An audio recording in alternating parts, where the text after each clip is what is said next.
Every single night, more than 8 billion people enter a state of complete temporary paralysis.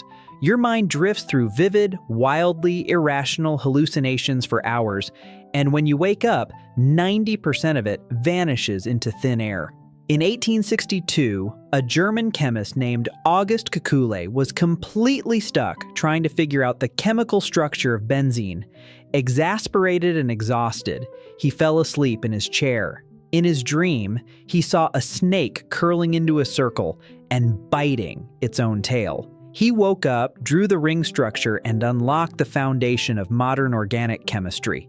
Decades later, Paul McCartney woke up with the entire melody of the song Yesterday playing clearly in his head. Your brain isn't sleeping, it is secretly problem-solving behind a locked door.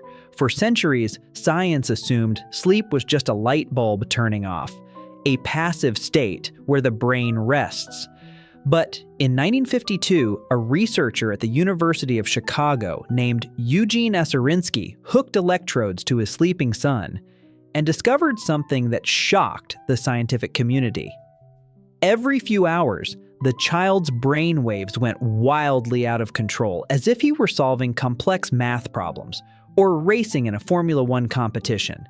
Under closed eyelids, his eyeballs were darting rapidly back and forth.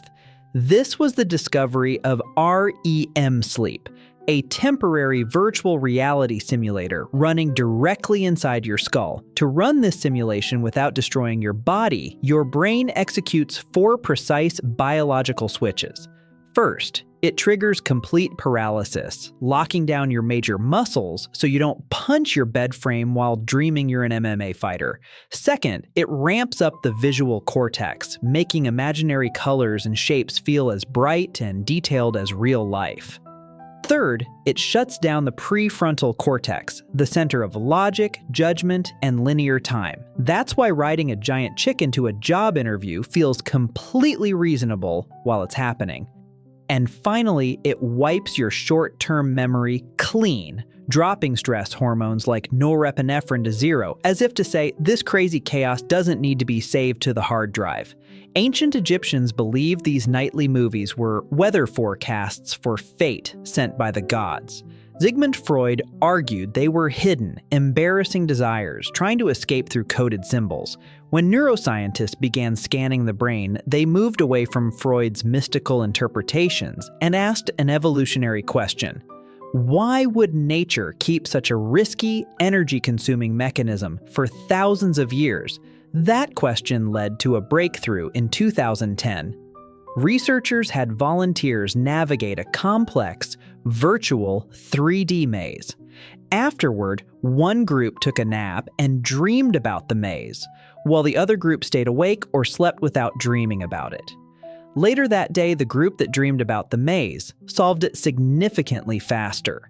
Their brains weren't just replaying the experience, they were practicing, refining spatial pathways, and storing the skill in long-term memory. Dreams act like a librarian quietly organizing a messy stack of books after the library closes.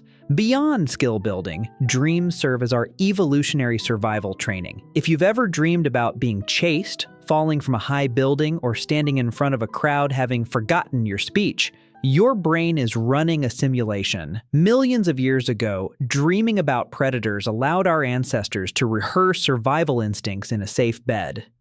Today, that same system simulates modern fears, social rejection, failure, and embarrassment, so that when you face them tomorrow, your real-world emotional reaction is far more controlled.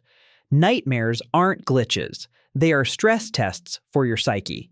During REM sleep, your brain is the only place where intense memories are replayed completely free of stress chemicals. It takes the sharpest emotional hurts of your waking life, a subtle fear, an unaddressed grief, or a sudden heartbreak, and strips away the painful physiological edge. Dreams don't replay your memories. They digest your emotions until they stop hurting. And then there is the most mind-bending realization of all, proposed by neuroscientist David Eagleman.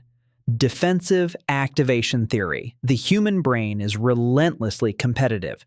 If one region stops receiving input, neighboring regions will invade its territory in as little as an hour. Millions of years ago, as humans slept in total darkness for 8 hours, the visual cortex received zero sensory input. To prevent neighboring senses like hearing and touch from taking over visual territory, the brainstem evolved a mechanism. Every 90 minutes, it blasts the visual cortex with random, chaotic images just to keep it active.